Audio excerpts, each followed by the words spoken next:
Hey everybody, it's Prince's Friend, and we are back with my very first review for a non-Prince album. So I really hope that you like this, and then I will continue to do more of this as we go along. It's been a while, and I've only been doing Prince albums, and I really think it's time to start branching out and kind of sharing some of the other musical experiences that I've had throughout my life, and hopefully you guys end up growing some sort of appreciation for some of this music, even if it's not necessarily your type of music or whatever.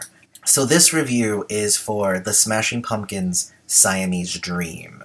This album was released in July of 1993.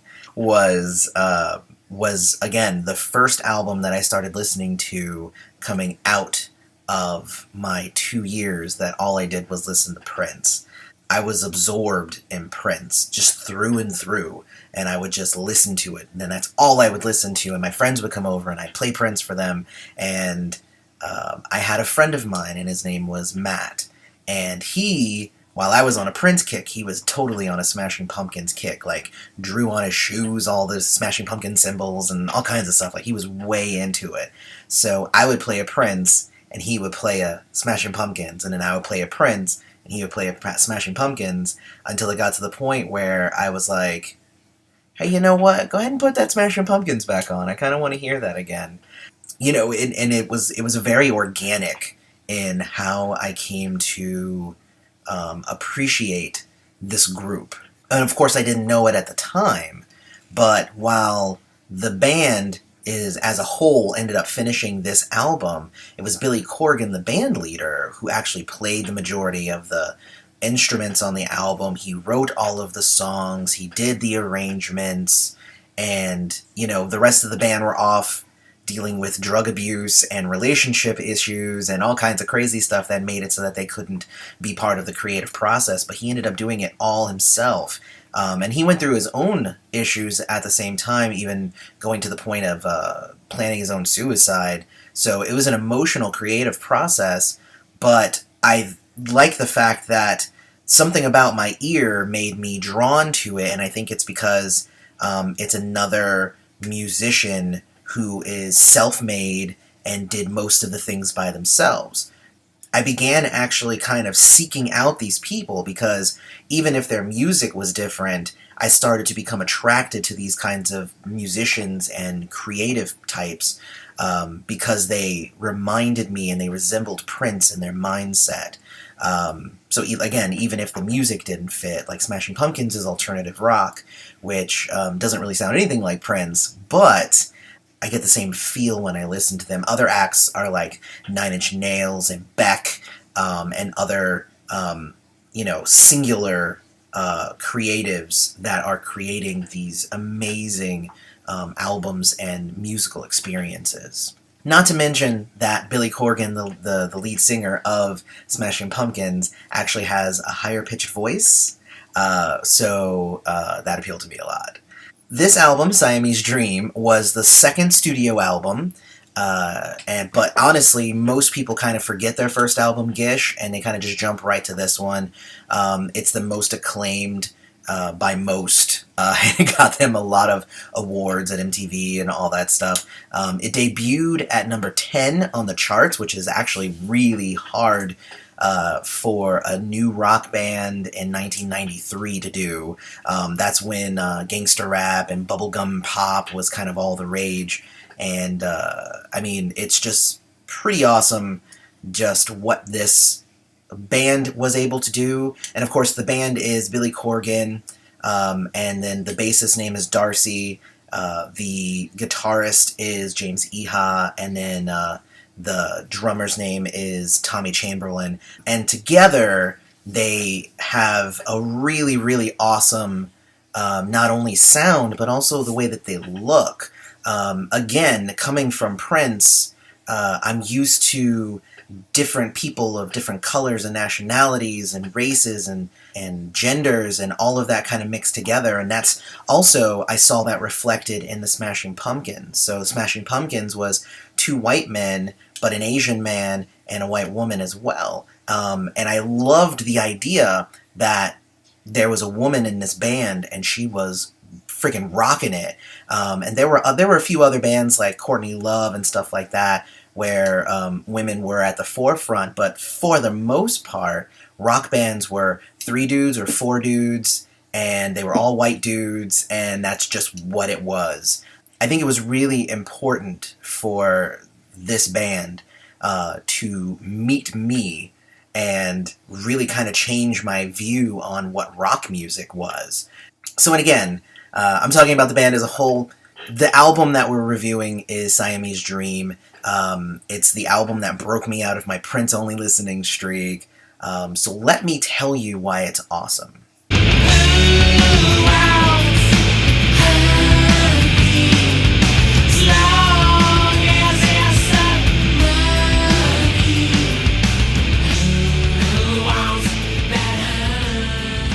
So Cherub Rock is the first track on the album, and Billy Corgan insisted that it be the first single. He actually fought the record company about it to make sure that it was. And in the end, he got what he wanted, but sadly, it wasn't the song that got them like the most radio play or anything like that. It actually reached 31 in the UK and number 7 on the US alternative charts. It's a song about Corgan's interactions with the indie rock community and how the media viewed that community, which I think it kind of sets the tone here. So when you listen to it musically, this track is pretty much the quintessential Smashing Pumpkins sound. So if you have never heard Smashing Pumpkins and you pop in Cherub Rock, if you don't like this, then you won't like them. But if you do like it, then boom. I think that that's why he really insisted that it be the first single, and it's a damn fine track.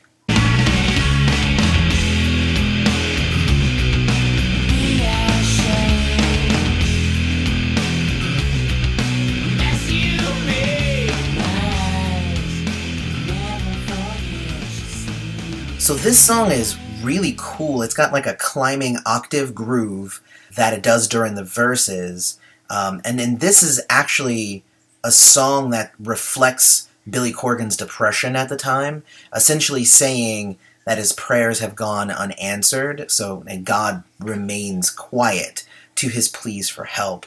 And while Cherub Rock, I think, lets you know what the sound of the album is going to be, I think this song sets the stage for the subject matter of the album. I think Quiet sets the tone really well.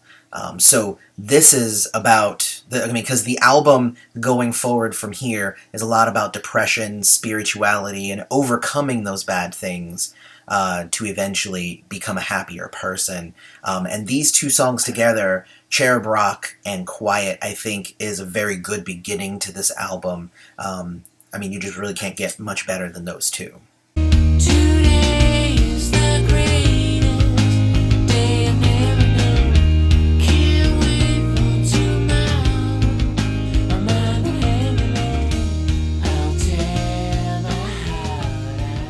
This song is a sarcastic song. The lyrics are, "Today is the greatest day that I've ever known," and it's a reflection of actually what is the worst day that he's ever known.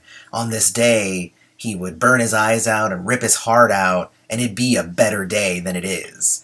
The lyrics actually tell the story of somebody who has put up with the chore of appearing normal and putting on a face for everybody around him, and he just wants to get away. And it's one of those songs that sounds really happy, but has a darker, hidden meaning.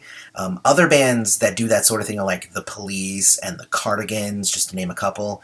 But I'm a big fan of those kind of songs that really they trick you into listening to something that you didn't know that you were listening to. This track was the second single off of the album and was actually the very first song I ever heard. It's the first song that a lot of people have heard of the Smashing Pumpkins, and it got huge reaction. It got to number 4 on the US alternative charts, number 3 on the Hot 100 singles.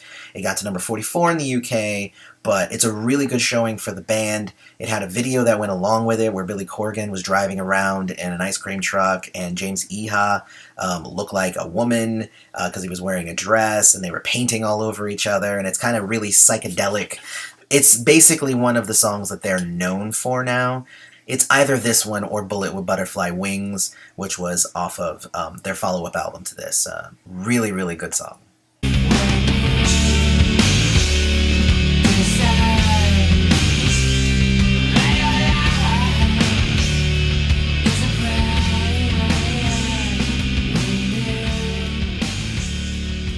So Hummer starts off really with a really interesting scratch guitar, and it builds slowly, adding in the drums and then the bass until it reaches the peak of the ongoing groove. I love songs that build up like that. The song itself is really heavy on the reverb and extended notes for emphasis until it gets to the verses where the mood kind of lightens and almost feels happy, but again, it's hiding a darker tone underneath. The song is from someone who is happy, but who is with somebody who is suffering from depression.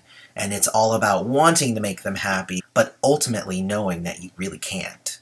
It's a funny thing coming from Prince's really positive music, it's all about positivity and love and peace, to a band who's singing about some seriously depressing stuff.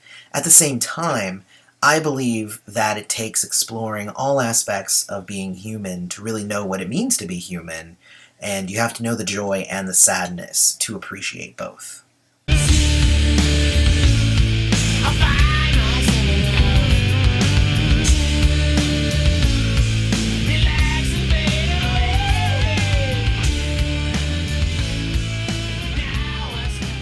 So this was a single, but only released in Australia, weird enough. Rocket actually starts off with a guitar riff that sounds like an alarm call, kind of gathering everybody to come hear it. Best part is that that same riff continues throughout the song and really kind of kicks up the energy on the album. The song is about the loss of innocence and how the world forces you to grow up, usually dragging you kicking and screaming into adulthood. The video for the song is awesome too, because it's got some kids who are building an imaginary space rocket in the backyard, and the parents are all kind of laughing at them going, oh, you know, it'll never work. And then it does. And then they fly into space to escape being forced to grow up. The imagery is awesome, and the song is rockin'. I used to be a little boy, so all in my shoes. And what I choose is my choice. So Disarm is the most well-known song on the album, second only to Today. It made it to number 11 in the UK and number 8 on the US alternative charts, but also number 3 on the Hot 100 singles. So this was a really, really big song for the Smashing Pumpkins. It's a beautiful acoustic performance at its core, but layered on top of it are some strings and some pounding drums and some chimes, which really gives it kind of a church feel. It's kind of a follow-up to Rocket. The boy is now grown, and now he's forced to make a decision of what he's going to do with his life. And he smiles when he figures out what he wants to do, only to have his dreams be dashed by his parents. According to an interview with Billy Corgan, he said that his parents actually never approved of his aspirations to rock music, and that really cut him deeply, and that's really what this song reflects.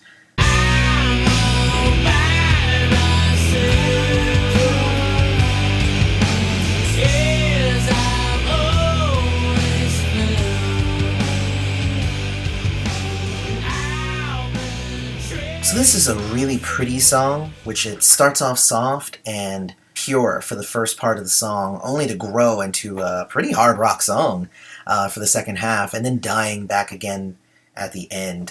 It's actually about Billy Corgan and a girl who left him. It was all about the anger that he had inside of him, despite knowing that he was just as much to blame for their breakup and the relationship going south as she was. It describes a relationship that is almost like a drug itself, and there is a drug called Soma, and that's why it's called that, and the withdrawal that he feels without her in his life. He feels utterly alone and hopes for someone to be with or to talk to, and he's willing to do just about anything for that to happen. It's a really, really desperate song, again, cleaning on the depression theme of the album as a whole, but it's a beautiful song, though.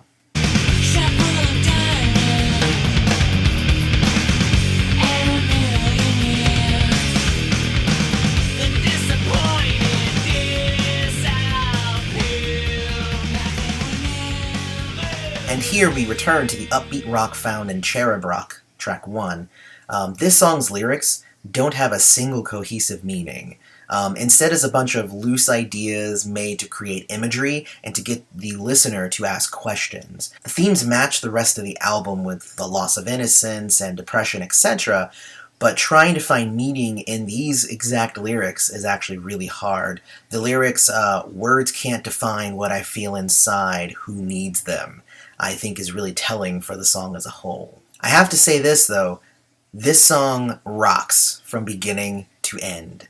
The Smashing Pumpkins brand of rock was something very special at the time. There wasn't anything that sounded like it. Grunge was becoming the rage, but this is a lot funkier than, for better lack of a word. It wasn't deep and down in the muck. It was elevated, and the term alternative music was actually made for Smashing Pumpkins and then a lot of other bands that kind of followed after them. And nothing, really, to this day sounds like Smashing Pumpkins. Again, I think that's the reason why I love them. Nothing sounds like Prince. Nothing sounds like Michael Jackson. Nothing sounds like Smashing Pumpkins. I love bands that have an original sound that couldn't be copied if people tried.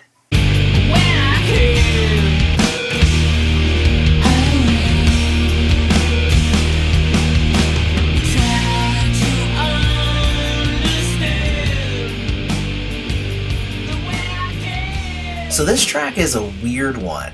As Billy Corgan says it, the song itself is really just a bunch of one-liners that he strung together at the time, but after taking a step back, they became a cohesive monument to how he was feeling at the time. It's actually one of the most uplifting songs about him finally getting to walk along the path that he chose, and that it's actually looking bright ahead despite all the obstacles that he's had to overcome. It was recorded using an old guitar that had like a reverb screech in it, so when he changes chords during the chorus, it makes a noise that just fits the "it's okay to be imperfect" message of the song. And they would always pull out that guitar at live performances, and he would perform that song, just that song with it, because basically they used a busted guitar for the effect, and it really works well. I don't really know why the song is named Mayonnaise, but the song itself is really freaking solid and pretty much my favorite on the whole album. Spaceboy, I missed you.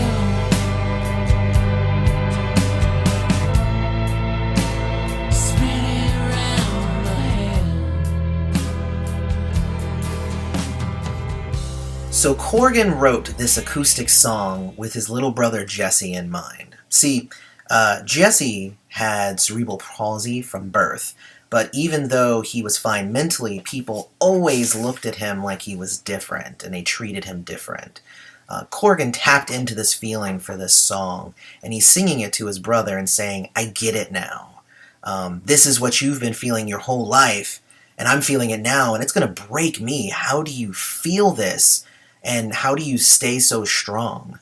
And the song actually ends with Corgan singing "We Don't Belong," showing solidarity with his brother, which is actually really sweet. The string accompaniment is really good in this song, really setting the dour tone that they're going for. This is almost an example of the opposite of what we saw earlier, where it feels kind of depressing, but the hidden message of it all is actually very touching.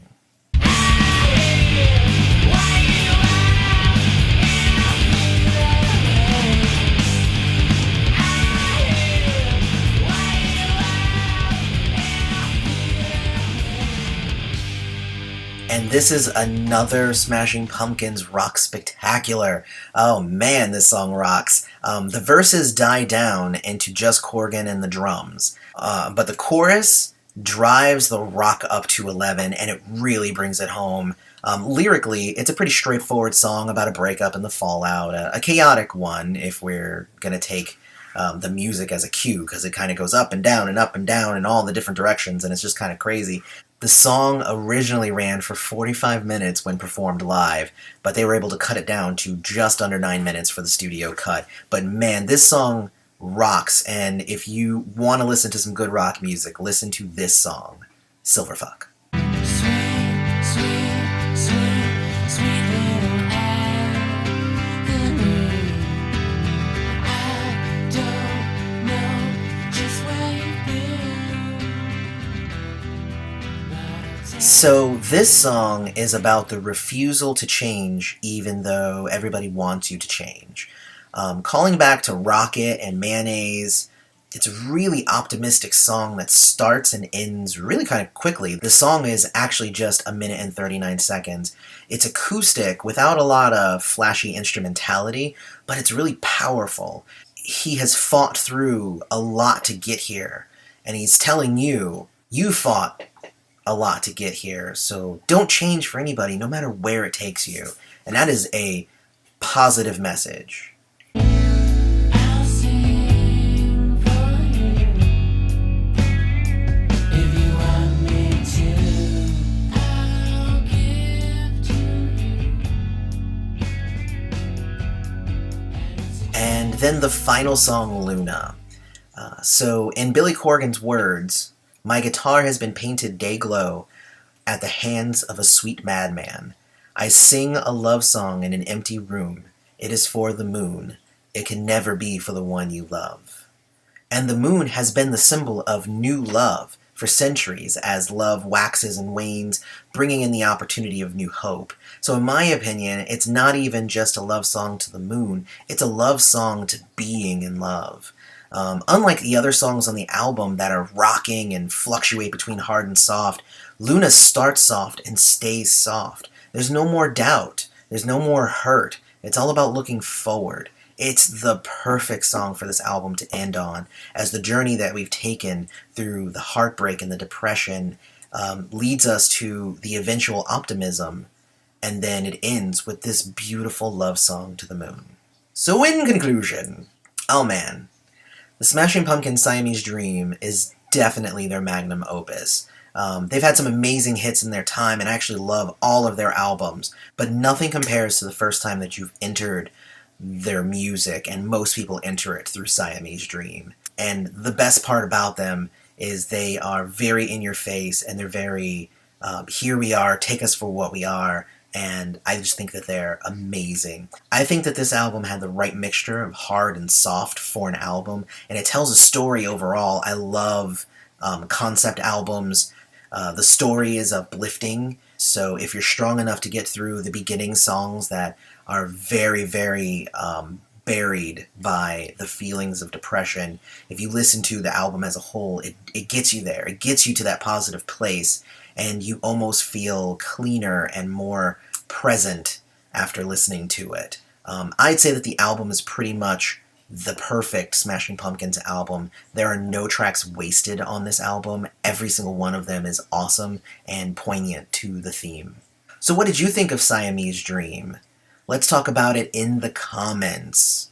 And if you do like this, don't forget to like this video, subscribe to the channel, and I'm going to be doing more Prince reviews and more non-Prince reviews in the future, so I hope you like this. May you live to see the dawn.